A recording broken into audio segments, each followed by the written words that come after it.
Hey Raghunath, tell everyone about our Patreon community. Sure, Kaustubha. The Wisdom of the Sages Patreon community is an incredible online yoga resource. If you like the type of yoga wisdom and culture we share on the show, then our Patreon community is a great next step. This is a listener-supported podcast, and any level of sponsorship will unlock a wide range of live and archived classes, talks, and even workshops. Raghunath teaches, I teach, and we have a host of other excellent teachers on topics ranging from yoga philosophy, asana classes, storytelling, Ayurveda, kirtan, cooking, meditation, and a lot more. We even have an incredible online Bhakti 12-step recovery group. So if you want to check it out, go to patreon.com/wisdom of the sages. All right, let's get it on. Om Namo Bhagavate Vasudevaya. Om Namo Bhagavate Vasudevaya. Om Namo Bhagavate Vasudevaya.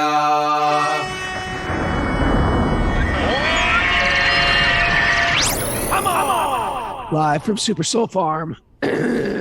Forgive my voice. This is Wisdom of the Sages, a daily yoga podcast with your host, Raghunath, and co-host and senior educator at the Bhakti Center in New York, Kaustubha Das. Welcome to the show, and welcome to Tuesday. That's it. Tuesday's Bhagavatam. Okay, welcome back home. I made it back from being on the road. Lost my voice in the process. Yeah. I got to get it back by this weekend because we're going back on the road for Chant Camp, Northern California. California Chant Camp. If you haven't registered and you want to hang out with me and Kaustubha and Mara, we're going to be there. Yoga and Kirtan Festival. And you can camp or you can get a little cabin. Go to mandala.org, mandala.org. And we're excited for a little party in person. and our shelter band is going to play too. All right. So, yeah. You know, do you do like, I know like opera singers and stuff, they have these vocal exercises before they go out there on the stage. Did I do my vocal exercises before I went on screaming? No, I didn't though, Kaustubha, but I appreciate your... The lack of your vocal exercises is showing today. Yeah, I know. What do you do? But don't you do stuff to maintain your because you are screaming at a high volume? Don't you do anything? I don't chew do on anything. don't you like have some licorice? Sometimes I chew on a licorice root. Yeah, but I remember you doing stuff I was like lazy. That. I was lazy. But now I'm suffering. If anyone lives anywhere near Canaan, New York, please try to help Raghunath. Send some licorice root his way. He needs some help. Thank you for that. Well, how are you today? It's good to be back. I'm good. I did a teacher training. Oh, you know what? And I did a teacher training for our old friend Praneshri, who lives down in Mexico City. From Mexico City. Yeah, she had a really cool group of people, and I hope to get that up on Patreon, a recording of that up on Patreon maybe later this week. But it was an interesting talk. It was nice people too. I'm getting a lot of pressure here, Mara. Sweet baby. From Sweet Baby from Karuna. She's our youngest. She's our youngest Patreon member. She just sent me a private message. She's saving up her money, $1 a month, to be a Patreon member, and she wrote me a private message. She said, "When are we going to do Sweet Baby Krishna next?" I cannot do it tonight. Although as much as you would like to. Maybe tomorrow I could. Maybe tomorrow, Karuna. How about that? I gotta okay. All right. She gave me a thumbs up. Thumbs up. You know, I'm only here for a few days, and then I have to hit the road again. And we have I'm traveling a lot in the next. I noticed, Raghunath. I'm on the run. Getting a little concerned. I'm on the run from my mind. Okay. Getting a little concerned. It keeps following me, though. All right. So we are in the Srimad Bhagavatam. We're getting back to business here. That's right. Onto Bhagavatam. I've been listening to these great lectures by Indrajumna Swami. I heard he's giving incredible lectures lately. That's what I've heard. Yeah. They're nice? Yeah, all about, when we were younger, Vrndavan wasn't so crowded. Remember, and there was this, and in the ISKCON Krishna Balaram temple was sort of away from the main village. Now the village has expanded and gone All the farther, way out, yeah. but there was nothing from the time the ISKCON temple all the way down to the village. But there was a very lonely building called the Vrndavan Research Institute. And I stumbled upon there once when I was a young man. And it was like just filled. It was almost like you stumbled into the Research Institute. I stumbled into the Research Institute, and it was just like more like a scholarly place where they kept ancient scriptures. Old books, yeah. Yeah, and I don't think they were really interested in me hanging out there. And I always thought it was an interesting place. But anyway, he goes there and he's been studying a lot of these old, basically histories of Vrndavan. Very interesting stuff, you know, of sadhus and books sadhus wrote and old temples and histories of old temples, and it's been really fun. So if you follow Indrajumna Swami, it's quite nice. He's got like this. There's something special about him that he's like, he focuses on certain things and like things manifest in his life in far out ways. You know, like he'll find some temple that's like this, you know, hundreds of years old, and then he'll connect with those people and they'll say, oh, here's Lord Chaitanya's Dodi or something like that. Or let's say, you know, here's a Sheela that was worshipped by, you know, Krishna himself, you know, or some, you know, it's like there's always far out things going on in this man's life. Yeah, he does have a very mystical life. Yeah, he's such a deeply spiritual person. What can I say? He's just, and he's one of those people I love just because he's got just a good, beautiful attitude. Always. Yeah. Always. Yeah. Goes a long way in both material and spiritual life. Good attitudes. Yeah. Okay, Mara, you good? Can we dive into this? We have your blessings. Sure. Mara delivered Bunky back. I got Bunky back here. Oh, Bunky's back. All right. Yeah. So I think Bunky thinks he's above the Srimad Bhagavatam. Really? He's coming. Just see. Okay. Just see the pride that's developed. Pride has developed. I let him wander. You want to chant the secret mantras? Yes. Why don't you chant today? My voice is killing me. Okay. Narayanam namaskritya naram chaiva narottamam devim saraswatim vyasam tato jayam udirayat. Before reading the Srimad Bhagavatam, we must first offer respectful obeisances unto Lord Narayan, unto Narayan Rishi, the supermost human being, unto Mother Saraswati, the goddess of learning, and unto Srila Vyasadeva, the author. Nasta preshva badreshu nityam bhagavata sevya bhagavati uttama shloke bhaktir bhavati naishtiki. By regularly hearing the Srimad Bhagavatam and by rendering service unto the pure devotee, all that is inauspicious within the heart will become completely eradicated, and loving devotional service will become established within the heart as an irrevocable fact. Om Jnanatimirandasya Jnananjana Shalakaya Chakshur Unmilitam Yena Tasmai Shri Gurave Namaha.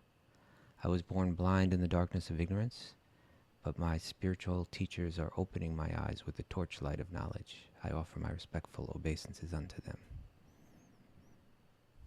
That was mostly right, I think. It's right? pretty good. Reading from the Srimad Bhagavatam, Canto 3, Chapter 25. Text? I think we're on text 12. Text 12. Is that Mara, correct, what Mara? episode is this, Mara? Episode 543. 543. Is text 12 correct? Yeah, that is correct. Okay. And why don't we just give a quick little recap here before we get into it? We're at the big exciting part now. We've been reading chapter after chapter, building up to this. And now we've got chapters of this, and this means the conversation, the questions and answers between the great yogini, Devahuti, and her son, who just happens to be an avatar. God. An avatar of Lord Vishnu, or God, in the form of Kapila Dev. And he's an avatar that's come to teach wisdom. You know, like that's his thing. Specifically what's called Sankhya philosophy, or the ability to detach yourself from matter through just very clear analysis. And so she is posing questions to him, and in these questions, you really get to understand the mood of what it means to approach a guru, how a disciple approaches a guru, how a guru relates to a disciple. I remember a couple weeks ago, someone wrote into us on the question and answer day, and we answered that question about like, how do I know when it's time? Remember someone saying, I feel like I'm too dented of a can to approach a guru, and you know, Right. right. And it was like, no, that's exactly the attitude. Is I'm a dented can, help me, right? Yeah. And so that's how she's approached, even though she is like a very advanced yogini. But Yeah, I really feel like what we're doing on the show, yeah, hearing the Bhagavatam, hearing wisdom literature, hearing philosophy behind it, it actually prepares you to understand what is a guru in the first place. yeah, I think there's something inherent. Yeah, I need a teacher. I get that. That's sort of like a pedestrian understanding of our spiritual life. But what qualifies one to be a teacher? That's what we get into when we study the Bhagavatam. yeah. And so Bhagavatam really just sharpens our discernment. Otherwise, we're easily fooled. In the West, especially, we're easily, in the East as well, we're easily fooled in what a guru is. Sometimes everybody respects a person, and therefore, oh, maybe obviously this person's a guru. They're doing things that gurus do. They're wearing things that gurus wear. They're behaving ways. But what is actually a guru? So these are like important distinguishing factors we read, and it's not that we're making it up. This is what the Bhagavatam teaches in the first place. That's right. So she's approached. Yeah. So Devahuti's approached Kapila Dev, her son again, and these verses building up to it, you can see she's approaching him with the idea that like, I'm lost in this world. I'm confused in this world. I'm suffering in this world, and that means that I'm not seeing things the way that I should see them. Right, that I'm not understanding this world and my role in it and my place in it the way that it should be understood in truth. And so she says a few things here. Just a quick little recap. She says that she speaks to Kapil Dev and she says, "You are my transcendental I, which by your mercy I've attained after many, many births." So in other words, I've come to this point where I'm hearing from you, and when I hear from you, I see things clearly. Right? Otherwise, I don't really see the truth. I see through my attachments. I see through my false identification with my body, etc. And so she speaks about that. She says, "You have arisen to disseminate the rays of the sun, not to disseminate the rays of the sun in order to dissipate the darkness of ignorance in the universe." And so she's saying, please dispel my delusion. Speak to me, because due to feelings of false ego, due to false identification with my body, I've been engaged in your Maya. I've been engaged in illusion. And I've identified myself with the body and with the body relations. So she's saying, I'm taking shelter of you. I want to hear from you. I need to hear the way that you explain things. She says, you are the axe which can cut down the tree of material existence. Oh, yeah. Remember that? That's where we ended last time on text 11. So she's inquiring from him about the relationship between the human beings and understanding spirit and matter. What's the difference between spirit and matter, and how do I'm made of spirit, but I've been identifying with matter. I think I'm a man. I think I'm a woman. I think I'm this. I think I'm that. I need you to help explain this all to me. So then now Maitreya, we go from level 4 to level 3, and Maitreya is now going to speak to Vidura. Text number 12. After hearing of his mother's uncontaminated desire for transcendental realization, the Lord thanked her within himself for her questions, and thus his smiling face, he explained the path of the transcendentalists who are interested in self-realization. So the questions were so nice that he was smiling. What did he say? He was smiling. A smiling face. He had a smiling face, and he thanked her within himself. Text 13. The personality of Godhead answered, the yoga system which relates to the Lord and the individual soul, which is meant for the ultimate benefit of the living entity, and which causes detachment from all happiness and distress in the material world, is the highest yoga system. Text Okay, 14. no, let's hold it. Let's slow down here. This is Hold it. slow down there, Raghunath. He always Slow says that to down. me, Mary. You know, say, hold it, slow it down. Like I'm a horse. Like You're running wild, Raghunath. Someone's got to rein you in. So this is a whole clue. Actually, it's interesting. Srila Prabhupada is going to mention something here, and he's going to say in the commentary, saying this is the law of the material world. Okay, but let's look at this verse again. He said the yoga system which relates to the Lord and the individual soul, which is meant for the ultimate benefit of the living entity, and which causes detachment from all happiness and distress in the material world, is the highest yoga system. And you know, it sounds like, why do I want to become detached from happiness? Like, isn't that a good thing? yeah. You know, Why? I get it. I want to become detached from distress. So let's read this commentary. There is again, a law of the material world. How this world works is going to be revealed in this. Hit it. You want the verse? I'm sorry. You want the verse Commentary. again? Commentary. Of 13. That's right. Alrighty. Okay. In this material world, everyone is trying to get some material happiness. But as soon as we get some material happiness, there's also some material distress. Boom. That's the law right there. Okay. This is very interesting. In other words, what it's saying is, it's just, you know, sometimes they use that phrase like the opposite side of the same coin. Yeah. Right. If I had a coin and Raghunath looked at that coin and says, oh, the heads side of that coin is very nice. I want heads. I want heads. Yeah. So then you take the coin. But when you take the coin, tails comes with the heads. They're part of the same coin. You can't, But I don't want tails. I want heads. you would need and then what we try to do is we try to get a very fine saw. Right? Yeah. That could but there's no such saw exists. Yeah. But you can't separate when there's different types of happiness. There's material happiness and then there's spiritual happiness. And when we want material happiness, and that's basically what we do. That's basically what we strive for in this world, is we strive for material happiness. When we're working very hard for that, but we're missing out on this law of the material world, that with material happiness, material distress comes along with it. They go together. Okay, keep going, Rob. For example, No, in the material world. in the material world, one cannot have unadulterated happiness. Mm-hmm. Any kind of happiness one is contaminated by distress also. For example, if we want to drink milk, then we have to bother to maintain a cow and keep her fit to supply milk. Drinking milk is very nice. It's also pleasure. But for the sake of drinking milk, one has to accept so much trouble.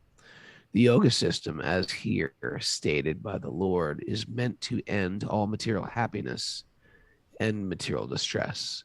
The best yoga, as taught in Bhagavad Gita by Krishna, is Bhakti-yogi. It is also mentioned in the Gita that one should try to be tolerant and not be disturbed by material happiness or distress. Mm-hmm. Of course, one may say that he is not disturbed by material happiness, but he does not know that just after one enjoys the so-called material happiness, material distress will follow. I had this great rock and roll weekend, and now I can't speak. There's my distress. I was like living like a rock star. What was that last night? You did some special secret show or something like that? What was it? There was a secret show. We played some big festival, and then the festival had some private shows also, like at these different special clubs. elite people. And I was a were there, special unannounced guest. I see. Just showed up. It was I tell you, I thought right before I left, me and Bobby and Bunky and Mara all had dinner together. Mm-hmm. Right? It seems like a year ago, Mara. We all had dinner together, and I thought I was like, man, do I have coronavirus? I'm sniffling and snorting and blowing my nose and coughing, and I was like, this is horrible. So I was like dosing on vitamin C, And then I got on that plane. It was all allergies. It just went away. Like I was like, I'm so sick. This is horrible. And then it just went away as soon as I landed. I hate that desert heat. And I'm back blowing my nose right now. Okay. That's why I'm sharing that. I was like, why am I talking about this? But that's why. All right. Okay. So let's continue in the commentary. Yes. It's also mentioned in the Gita. Oh yeah, what Gita? Read that about the Gita again. It is also mentioned in the Gita that one should try to be tolerant and not be disturbed by material happiness and distress. What verse do you think he's talking about? Matra sparsha kunteya sitoshna sukha dukata agama piano nityastam statikshabharta. The non-permanent appearance of happiness and distress. Listen to me here. Okay. The non-permanent appearance of happiness and distress and their disappearance in due course. Yeah. Are like the appearance and the disappearance of the winter and summer seasons. Mm-hmm. They arise from sense perception only, Arjuna, and one must learn to tolerate them without being disturbed. Boom. Nice, yeah. So that's right up front. That's right at the beginning of the Bhagavad Gita, when Krishna begins to speak in the Bhagavad Gita in the 2nd chapter. And so, yeah, it says this happiness and distress that go together, material happiness and material distress, two sides of the same coin. Right, that they arise from sense perception. In other words, it's that happiness that we're looking for, which is the happiness that comes through the senses. I want to satisfy the senses of my body. It's that kind of happiness that comes also with distress. There's another type of happiness that's spiritual, that's not dependent on anything external. That comes like pure, unadulterated happiness, right? Yeah. But we're always after that material happiness, and and we're not slowing down. And we're not thinking about life, and we're not observing that it's that always that distress comes with the material happiness. Like Prabhupada gave the example of like drinking milk. Okay, you want to drink some milk, you got to maintain the cow. I call it the razor blade in the apple. You get one of these sweet apples, and there's like a razor blade in it. But there's generally not a razor blade in an apple. So that I don't know, how does that work? Well, it's I know. I'm just using an example. Okay. Of course, there's not.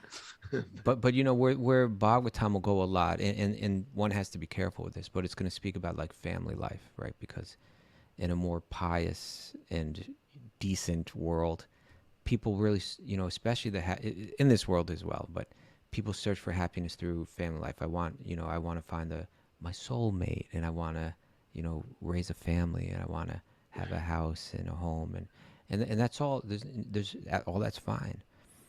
But if you don't see that family in relation to your spiritual life, in relation to God, and so on, we can be sure that suffering comes with that enjoyment too. Like in family life, there's sexual pleasure, there's emotional pleasure, there's the love. Between spouses, there's a love, towards the children and so on. And there's joy in all of that. But if we're, if we're even just a little bit thoughtful about it, we see that there's no way around the distress that comes with that too. That's going to come with it. And so as husband and wife are going through life together and enjoying the joys of family life, they're also meant to key in on there's actually no way around the suffering as long as we're on that material level. I'm living it. I'm living it right now, Kaustubha. I'm living it right now. Everybody's living it, right? Well, it's the deepest rooted attachment, and that's why people say, "Well, what's the best thing in your life?" Well, nothing's better than family. Right. But even when the family's working out perfect, there's pain. There you get some. You get some sinkholes you fall through. You get some, sickness or disease or some loss or some heartbreak or some something that's just uncontrollable, something that's just out of our hands. And we're lucky if we skate by life and something like that doesn't happen. But generally, something like that will happen eventually. And so what we're trying to do is not just say, well, we're just going to abandon everything, but we do abandon our attachment to it as the sole source of our pleasure. Yeah. As if this exists for my pleasure. There's nothing wrong with pleasure and happiness, and that's fine. But there's let's continue this commentary, because now Srila Prabhupada is going to say what he has to say. I like how you said there's nothing wrong with the pleasure. That's the birthright of the soul. We're meant to be happy. Yeah. it's but what I find is happening in the Bhagavatam, it's pushing me more and more towards what your real pleasure is. Right. Stop relying even on sattvic, healthy, good, clean, fun pleasures, Right. because the bottom can fall out, and it's at that times it's pushing me towards an inner pleasure. Okay, so he says, of course, Just read, please. of course, one may say that they are not disturbed by material happiness, right? Like, that's not a disturbance. The material happiness is not a disturbance. That's good. But they do not know that just after one enjoys so-called material happiness, material distress will follow. It's another perspective. And others, even Prabhupada says so-called material happiness, because from the perspective of the full-on transcendentalist, they say that's not even happiness, really, right? There's all that. There's a famous story of Srila Prabhupada. I think he was out in California, or maybe it was Hawaii, and they were walking on the beach and they saw these people surfing, and Prabhupada, he called he's like, Prabhupada, like, what's that, and they said, oh, they're surfing, Prabhupada, and he said they're suffering, right? Surfing is suffering. Yeah, and you I've look been at surfing. I've been surfing and thinking of Prabhupada saying that. Really? Yeah. And so it's like, in one sense, surfing, it is happiness, right? It is joy. It is like enjoyable. And one could say, well, it looks like they're having a great time to me, But when Srila Prabhupada looks at it, he looks at it as a complete thing. He doesn't just look at the material happiness. That's a on the nice way to surface. put it, as the Right. complete picture. Yeah, there's more to it than just that moment of enjoyment. There's, it's all tied in. When I disassociate myself or disconnect myself from my spiritual root, then it's a wave, you could say, right, of happiness and pain, of happiness and distress, and it goes up and down. So it's when I see, when he saw someone disconnected from that, he could say, it looks like suffering, I get that. It looks like enjoyment, but it's always going to be associated. It's always going to come with suffering, because that's the nature of material existence. It's happiness and distress. It goes back and forth, back and forth, back and forth. The pessimism isn't towards life. The pessimism is towards material life. Right. That's right. A life disconnected from spirit. We should be pessimistic about that. We should understand it's got its limits. It ends up a little sour. There's some pain and there's some loss. Right. And the optimism is really actually shines through. And the optimism is our spiritual life is very optimistic, because no matter what happens to us materially, we see that spiritual hand behind everything. I'm a very optimistic person. And it was hard for me at first to sort of like weigh these out, because you'll hear these, and it was sort of like what's that calling it? Scratching this chalkboard when I hear great saints speak about the miseries of material existence. Mm-hmm. And I think, well, these guys got to turn their frown upside down. Why are they complaining all the time? The cup's half full. It's not half empty. But right. the way they're doing it, they're zooming out and seeing the big picture of a disconnected life. And they're like, what's it all about? What's it all about? Just wandering around, trying to find some fun, wasting my time, wasting my resources, no real direction. Even if you have it good, sometimes we're wasting our resources. Am I supposed to be working for people or working for myself? And what is self-improvement and what is philanthropy? It just gets lost. So when we're focused in our spiritual life, pleasure comes. And you can, this is what I've been enjoying doing like these retreats and trainings, because we do bhakti, but we get to do them in all these, like we're doing Chant Camp, California. It's fun. For some of us are going like a vacation, they'll go. But what's happening? We're doing yoga. We're eating vegan food. We're listening to kirtan. We're training ourselves to make our vacation very high vibe. Otherwise, even it's something like vacation. I've been working hard. I need a vacation, and vacations can become degrading. People go to like an all-you-can-eat. Right? Look at, why are you laughing, Bunky? Spring break. Think of spring break. Mara and spring break. Did you ever go to spring break, Mara? Come on, tell me. No. Liar. No. No. Beach. I went to it's college in New Orleans, though, so the whole thing was somewhat the whole thing degraded. was sort of Oh, spring hold on. I break. didn't even know that you went to college in What did you study, Mara? History and African diaspora studies. And that's We don't even know this about her. Which perfectly qualified you to become a vegan caterer. Exactly. Mara, I don't even know the secret life of you. History. Yeah. I love history. Okay. Was Why it don't you two Was it gotta- Vaishnav history? Not exactly. Okay. Okay, so let's again. Prabhupada gave us this major lesson for today. Of course, one may say that they are not disturbed by material happiness, but they do not know that just after one enjoys so-called material happiness, material distress will follow. This is the law of the material world. Lord Kapila states that the yoga system is the science of the spirit. One practices yoga in order to attain perfection on the spiritual platform. There's no question of material happiness and distress.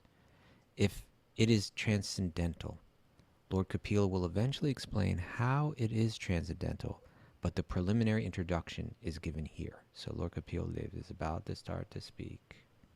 Right, text 14. Text 14. I am ready. Actually, is it 14? Yeah, text Yeah. 14. O most pious mother, I shall now explain to you this ancient yoga system, which I explained formerly to the great sages. It is serviceable and practical in every way. Text 15. The stage in which the consciousness of the living entity is attracted by the three gunas of material nature is called conditioned life. Okay. Where you're attracted by the gunas. Like, oh, this looks, Conditioned. right? You see material life, you're like, yeah, this looks great. When he uses the term conditioned life, you can think of it like programmed life, right? In other words, my mind is becoming programmed through experience, and it's conditioning me or programming me to accept illusion as reality, to accept that external things will make me happy, to accept that I am this body. That's the conditioning or the programming that's going in. Well, it's almost like accepting, like when I was young, I used to look at, what was that? There's like the department stores every Christmas would send out a big Christmas catalog. And, I just looked through like the toy section and the sports section. Sears catalog? Circle that. Everybody had their own big department store back then. Circle, I want that game. I want this and want that football equipment and stuff like that. So it was just sort of like conditioned life, bewildered by the gunas. It's sort of like, I want to do that.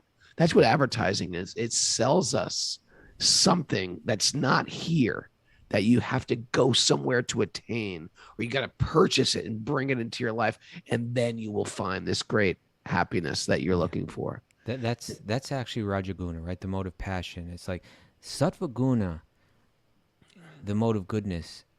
When one associates with that mode, when one is in places that are sattvic and with people that are sattvic and eating food that is sattvic and hearing messages that are sattvic, the result of it, what it leads to, how it conditions one, is towards contentment.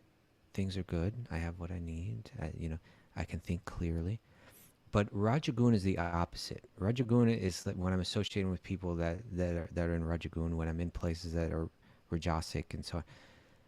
It conditions me to think I'm not happy, and there's something outside of myself that I need, that I don't have, or I don't have enough of, that I need to get. And until I get it, I won't be content. That's what the mode of passion is. So that catalog, right? That is like a manifestation of Rajaguna. It's like saying A book of desires. It's a book of desires. But it's trying to get you to feel discontent. It's trying to get you to feel like I don't have what I need. I'm going to need this to be happy. That is what generally advertising is based on. Yeah. How can I capture happiness? Right. Yeah. So our sattva guna comes just from in our day-to-day life, our day-to-day habits. Instead of thinking that we've got to attain something else, go somewhere else to get them. So, okay, so let's continue. Text 15. The stage in which the consciousness of the living entity is attracted to the three modes of material nature is called conditional life. But when the same consciousness is attached to the personality of Godhead, one is situated in the consciousness of liberation. Okay. So it's just a question of where we focus, what we Yeah. attach our mind to. When one is completely cleansed of the impurities of lust and greed, produced from the false identification of the body as I and the bodily possessions as mine, one's mind becomes purified. I needed to hear this morning. Okay. In that pure state, he transcends the stage of so-called material happiness and distress. Okay. This is our big lesson number 2, right? Our first lesson today from Lord Kapila Dev was that material happiness does not come without material distress. They go together. You don't get material happiness without material distress. And now the second lesson has to do with how we become free of this happiness and distress on the material level, right?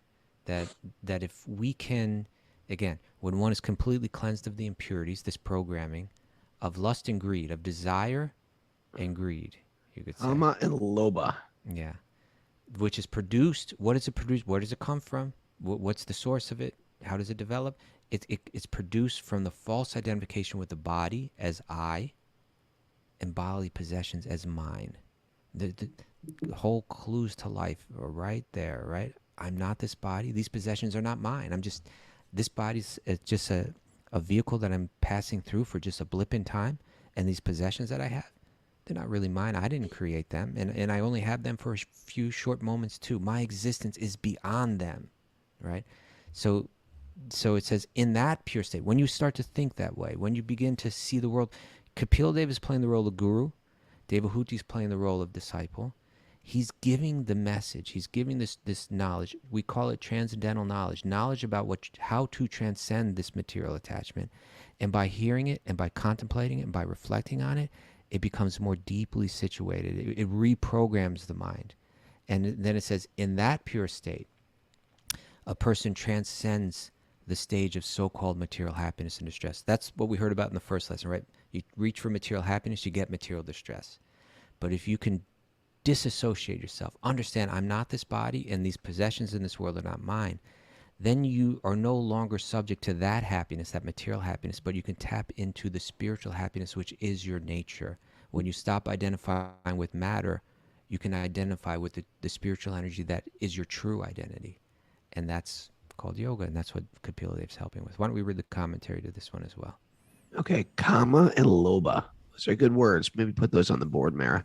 Kama and Loba. Sanskrit goody. Kama means Sanskrit glossary goody. Sanskrit glossary goody of the day.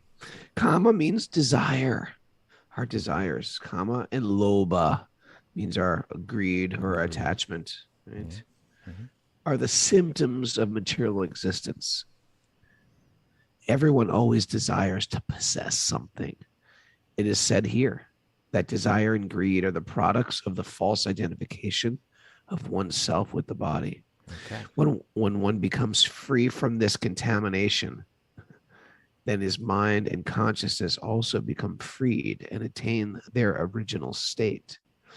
Mind, consciousness, and the living entity exist.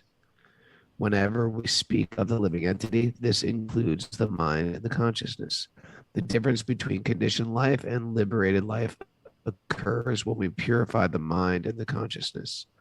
When they are purified, one becomes transcendental to material happiness and distress. Okay, so the mind needs to be purified of the false identification with the body and as I, and material things or possessions as mine. And when one becomes purified of that, one becomes transcendental to material happiness and distress. Okay, please continue. In the beginning. In the beginning, Lord Kapila has said that perfect yoga enables one to transcend the platform of material distress and happiness. How this can be done is explained here. One has to purify his mind and consciousness. This can be done by the Bhakti-yogi system. So there's as yoga, explained. That's what yoga is meant to do, right? It's meant to help me understand I'm not my body. It's meant to help me understand none of these possessions are mine. And through that, it's meant to deliver us to our true nature of spiritual happiness. That's what yoga is for. Okay. It delivers everything, yoga. As explained in the Narada Pancharatra. It's an ancient book. One's mind and senses should be purified. Tat paratvena nirmalam. One's senses must be engaged in bhakti to Krishna. That is the process. The mind must have some engagement. One cannot make the mind vacant, right? We tend to think that meditation means get your mind vacant. Your mind is filled with static. Make the pond clear and placid. Now. It's got to become calm. But the meditation is on Krishna or is on Vishnu. The only process that will purify the mind is to engage it in Krishna. So this is why work in the world, and we speak of this karma yoga, it is a gateway to bhakti yoga, or it can be bhakti yoga. We're working in this world, but we're working in service, and we dedicate either the work itself or the fruits of the work. And our meditation is on how I'm going to be able to do service with this work, or what is my contribution with this work. And therefore our work becomes play. We're not dreading, oh, I got to go to work today. We're not dreading it. It becomes joyful. And it's a big magic trick is how can we tie because we all have to work in the world. How can I tie my work in the world with my elevation of my consciousness? And if we can figure out that Rubik's Cube, life becomes very sweet. Like I said, no more dreading Monday and thank God it's Friday. We want to work all the time, because it's giving us so much joy.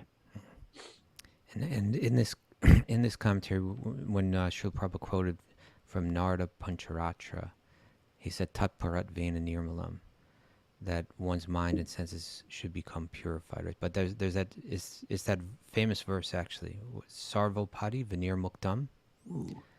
Remember, you know that one? I don't know it. Tat paratvena nirmalam, Hrishikesha, Sevanam Bhakti Uchite. Yeah, that it's a very interesting verse, right? Sarvopati Vinir Muktam. So Sarva means all, Padi, upadis. Yeah. So an upadi is like a false identification, right? I am man, I'm woman, I'm this, and all those different things that we think we are that are based on the body. Those are called upadis, or false designations, a misidentification. So sarvopati vinir muktam, all of our false identifications will become eradicated. Sarvopati vinir muktam tat paratvena nirmalam. Right, nirmalam. Mala generally means like, I think it even means like dirt or something like that, but some impurity, right? So we become free of all those impurities. How? Hrishikesha, that one offers the senses in the service of the master of the senses, right? That like my senses, it's all equipment that's been created by the master, right? It's equipment that I'm using. I've got this equipment, just like I'm in a virtual reality. You're given a screen and you're given, the headphones and all that. Those are the senses, and I'm trying to use them separately from the master of the senses, the one that's created them, right? But when you when you begin to understand, I'm not this false identity in the material world, and these senses, when I engage them separately from my source, they might bring some happiness, but they also bring distress. So let me engage them in the master of the senses, and so that Sevanam Bhakti Ruchate, right? And this is bhakti. So check out my analogy here, Kaustubha. Oh, you got an analogy? Okay. Little Pinocchio analogy. Pinocchio. And Pinocchio, little puppet, and he's part of a little puppet show going on. Okay. And imagine this little puppet's just like, I'm sick of you other puppets. I'm going to do my own thing. And he wanders off and watch me dance, everybody. I'm the dancing puppet. I'm a dancing puppet. Look how good I dance. Now, I love when I go off and Mara's eyebrows just go. Okay. But the thing is, how can you be a proud puppet? You're not even doing the dancing. There's a guy moving your body. So what are we talking about? proud puppet. You can't be a proud puppet. We can't be proud of anything in the material world. All of our senses were given to us by the Lord of the senses. So instead of like trying to fight it and trying to run from the puppeteer, we take our body, we take our senses, we take our talents, and we engage them in the whole puppet show. And within that puppet show, I don't know, I got to finish this analogy. But within this puppet show is the mysteries of life.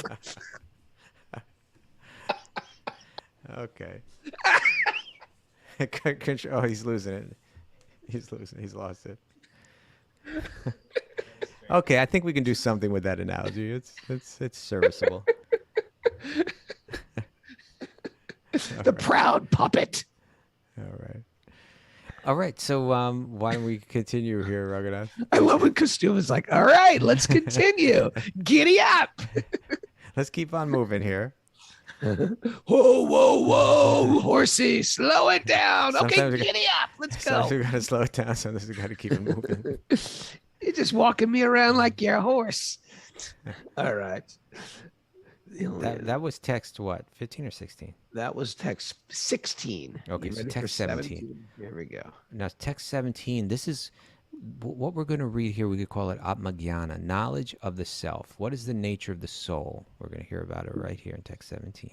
At that time, the soul can see himself to be transcendental to material existence and always self-effulgent, never fragmented, although very minute in size. Okay, so this is important here.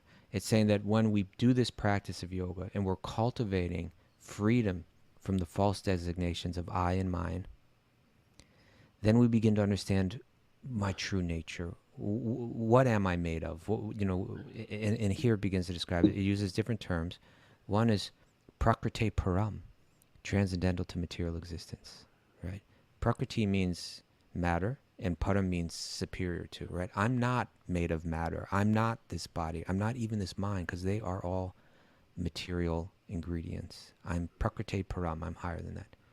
And then it uses another term, svayam jyoti. I'm self-effulgent, right? Like by nature, I'm like effulgent spiritual energy. And then animanam, infinitesimal. At the same time, I'm very tiny, right? I'm just a little tiny little spark. I'm not, and this is important because this is like the first two let us know that we are like spiritual energy, right? We're transcendental to material existence. We're self-effulgent, and then we think, oh, I must be God, right? Like, and so then the next two are like, no, you're just like there's that that mystic city, that mystic perfection, anima, right? Anima Right, city. What's anima again? So it means you can become very, very, very, very small. Yeah, I want that one. You want that? I want to be a Mara shoulder. Hey, Mara, like Jiminy Cricket. He's losing it. Pull yourself together, Raghu. We only got about 5 or 6 minutes left. Right. Go ahead. So in animanam means infinitesimal. I'm just one tiny little spark, in this world. And this one's really important too to understand who we are correctly. It's akanditam, not fragmented. And Prabhupada is going to speak about this in the commentary, not fragmented, because some people, when they read Upanishads and other spiritual books, they present a theory that we are all God, but we're part of God that's broken off and is an illusion right now, right? In other words, God is still not an illusion, but I'm part of God, but I'm an illusion. So I've been broken off and I'm an illusion, and the idea is to merge back in. But what's being said here is no, the nature of the soul is eternal. It's unchangeable. It can't be cut. It can't be broken. It can't be fragmented. You are who you are, and you always will be who you are, and you will always be infinitesimal. But at the same time, you'll be self-effulgent and transcendental to all matter. So yeah, it's giving still pretty good. Yeah, it's really good. Yeah. It's really good. So why don't we read the commentary to this too? Wait a second. Did we read the actual right. verse? Yet? In the state, we did. In the read state of pure consciousness or Krishna consciousness, one can see himself as a minute particle, non-different from the Supreme Lord. As stated in the Gita, the jiva, or the individual soul, is eternally part and parcel of the Supreme Lord. Just as the sun's rays are minute particles of the brilliant constitution of the sun, so a living entity is a minute particle of the Supreme Spirit. Mm-hmm. The individual soul of the Supreme Lord are not separated as in material differentiation. The individual soul is a particle from the very beginning. Okay, so it's not that we were God and then at a certain point we forgot that we were God and we broke off from the bigger God, and then no, it's like we are ourself. We are an individual always. Even when it says from the very beginning, it's just using language just to help us understand it, because there is no beginning actually, right? It's like always. It's hard to even understand that. Yeah. There's no beginning. We just eternally existed. Yeah. Okay. One should not think. One should not think that because the individual soul is a particle, it is fragmented from the whole spirit. Mayavad philosophy enunciates that the whole spirit exists, but a part of it, which is called the jiva, is entrapped by illusion. This philosophy, however, is unacceptable because spirit cannot be divided like a fragment of matter. Okay, so that's really important, right? In other words, he's saying this is the nature of spiritual energy, and Krishna is going to say it right in the second chapter, right? You can't cut it in half, you can't burn it, you can't, it can't be divided. It's indivisible, or it's like it can't be reduced any further. You can't like take apart the ingredients that make the soul and then come up with smaller things. Like you could do that with other things, right? You can. And it's also another point is it's complete in what it is. It's whole. Sure. It's not like we're, if I take a chip off this computer and like break it off now, it has its full significance in its in its tininess. Mm-hmm. Its significance is it's part of serving the greater whole, Mm-hmm. and that's the perfection of it as well. This is, I think, the ongoing conundrum of people getting into spiritual life, which is, I just forgot I was God, and now I remember I'm God. No, you're not God. Yeah, because the You're a nature tiny of spiritual being meant to serve the whole. Instead of yeah. being the center, you got to serve the center. and so what? Hashtag that. All right, so what Srila Prabhupada is pointing out here is that everyone accepts that spiritual energy is unchangeable. So he's saying, so this philosophy is unacceptable because it's saying that you had this whole God and a little chunk broke off. Right, but that's not spiritual energy. Spiritual energy doesn't break into chunks. It's irreducible, right? You can't take apart, just like you can take a car apart. You can take the different parts, and then, it's something it can't be broken down. It's like the irreducible ingredient is spirit. So he says, so that part, the jiva, is eternally apart. As long as the Supreme Spirit exists, his part and parcels also exist. As long as the sun exists, the molecules of the sun's rays also exist. So that's the most common analogy that's giving the rays of the sun to the sun. They're made of the same energy, they have the same qualities, but one is the source, and one comes from the source. In the same way, we have the qualities of God, but God is the source, and we come from that source. So he continues. The jiva particle, right, the soul, is estimated in Vedic literature to be 1/10,000th the size of the upper portion of the hair. In other words, it's so tiny that you can't even imagine it. Right? It is therefore infinitesimal. The Supreme Spirit is infinite, but the living entity, or the individual self, is infinitesimal, although it is not different in quality from the Supreme Spirit. So it's different in quantity, but of the same quality. Two words in this verse are to be particularly noted. One is nirantaram, which means non-different or of the same quality. The individual soul is also expressed here as animanam. Animanam means infinitesimal. The Supreme Spirit is all-pervading, but the very small spirit is the individual soul. Akanditam means not exactly fragmented, but constitutionally always infinitesimal. No one can be separate from the molecular parts of the sunshine. No one can separate the molecular parts of the sunshine from the sun, but at the same time, the molecular part of the sunshine is not as expansive as the sun itself. Similarly, the living entity, by their constitutional position, is qualitatively the same as the Supreme Spirit, but they are also infinitesimal. And so that's the nature. We're one with God, but we're also different. We're of the same quality, but we're not of the same quantity. We are always connected, but we're always an individual at the same time. There you go. That's Atmagyan, understanding the nature of the self. Mara, That's any it. takeaways? That's the show. What's our takeaways, Mara? What can I keep with me? What little nectar nuggets you got for me to put in my pocket? All right. Bhagavatam sharpens our discernment. Yes, it does. Material happiness and distress are two sides of the same coin. Yes, they are. Indeed. Indeed. Disconnecting from the spiritual root is suffering, even if it looks like happiness.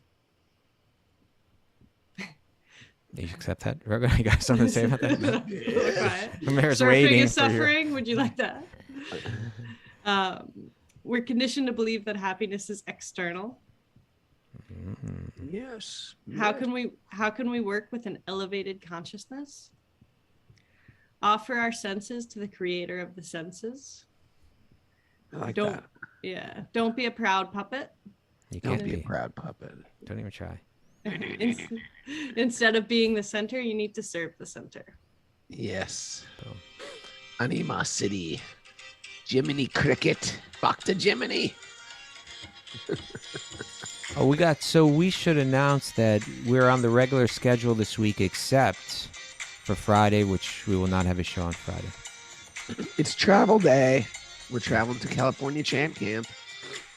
Thanks everybody for joining us. I'm going to try to get a sweet baby Christian in here this week, but today I can't because we have Karuna is asking for it. Karuna. It's for you, Karuna. We're doing it for you.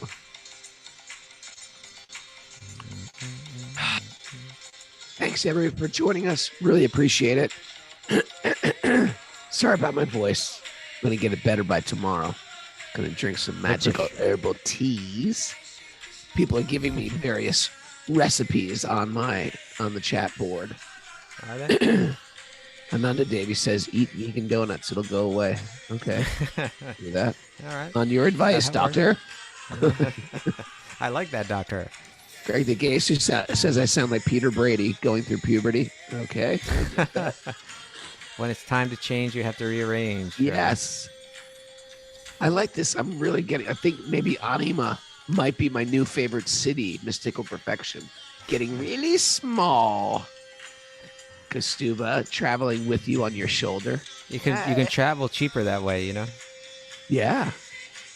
Right this way, sir.